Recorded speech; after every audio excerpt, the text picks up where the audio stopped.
ময়মনসিংহ ভালুকায় চন্দরাটি কুমার ও কামারপাড়ায় ঈদ আসলেই লোহার জিনিসপত্র বানানোর টুংটাং শব্দে ভরে ওঠে মন। ঈদের সময়টায় তারা ব্যস্ত সময় পার করলেও বছরের অন্যান্য সময়গুলোতে কষ্টেই জীবনযাপন করতে হয়।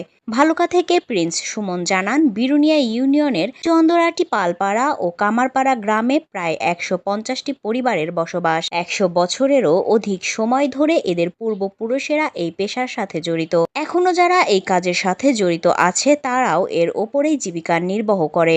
কামার শ্রী পরাণ চন্দ্র কর্মকার, খগেন কর্মকার, শ্রী পঙ্কজ কর্মকার, শ্রী রঞ্জিত কর্মকার, শ্রী রতন কর্মকার, শ্রী পূর্ণচন্দ্র কর্মকার, শ্রী মনোরঞ্জন, শ্রী গোপালচন্দ্র জানায় তারা ৫টি পরিবার এখনো লোহার কাজের সাথে জড়িত। অন্যান্যরা বিভিন্ন কাজে চলে গেছে। এখন আগের মতো লোহা ও মাটির জিনিসপত্রের কদর না থাকায় ও বিক্রি না হওয়ায় অনেকেই এই পেশা ছেড়ে অন্য পেশা বেছে নিচ্ছে। এতে বিলীন হয়ে যাচ্ছে কামার, কুমার ও লোহার জিনিসপত্র বানানোর কারিগরদের। শুধুমাত্র ঈদ আসলেই শোনা যায় লোহার বাড়ির এই টুংটাং শব্দ। মাননীয় প্রধানমন্ত্রীর কাছে তাদের দাবি, যদি সাহায্য সহযোগিতা করতেন তাহলে পূর্বপুরুষের ঐতিহ্য ধরে রাখার চেষ্টা করতেন তারা।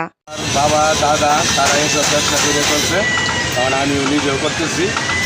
আর এই সময়টা হলে আমাদের একটু কাজ হয়, এমনকি আমাদের পিছনে ৮-৯ মাস আমাদের দাম খুব কম হয়, আমাদের চলাটা খুব কষ্ট হয়ে যায়।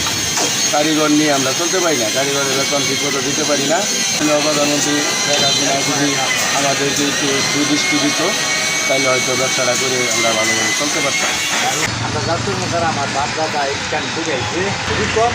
আপনার এই ভাই দিনটা কাটাইছিলাম কিলোবান লইয়া মাননীয় প্রধানমন্ত্রী যদি আমার কিছু সাহায্য আমাকে করতো তাহলে এই কাজটা আমি ঠিকমতো লইয়া চলতে পারতাম।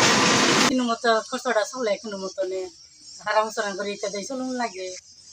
আমরা তার জোর সম্পদ নাই, কিতা চলি ইত্যাদি চলতেছি। গাদলা দেখুন বান তুহান এই ওষুধ বসুধ লই একটা দৌড়াদৌড়ি লাগে আঙ্গর একটা মাটির ফাতিল লইয়া এটা গইলা যায় মেঘা বিজ্জা যায় তুহানে উড়াই নেয় গা কেউ আমরা ইত্যাদি চলুন লাগে। দেখুন কত ঘর বাড়ি নাই, কত মেঘে বৃষ্টি উড়াই নেয় গা গালা হেলায় মেঘ বৃষ্টি পরে তার তুলতারি না। সরকারের কাছে দাবি আমাদের আমরা ইত্যাদি চলতারি না, কোনো মতো দায় দুহায় চলি, মেঘ বৃষ্টি সব উড়াই নিতেছে গা। আমরা এইটা নিয়েই চলি, এটা নিয়েই আমরা কাজ করি। ও একটা খুব কষ্ট চলে আর কি। আমরা তো অসুখ হইয়া আমার শ্বাসকষ্ট সমস্যা, নানান সমস্যা চলা কষ্ট করতে আরম্ভ করি। আমার বছর ৬৬ বছর। কর্মকার সম্প্রদায়, আমাদের এগুলো নিয়ে চলতে হয়। আমার শ্বশুর, শ্বশুর বাবা, শ্বশুরের দাদা এগুলো নিয়েই চলছে। ওরা অনেক কষ্ট করে কাজটা করে, এগুলো দিয়ে আমাদের সংসার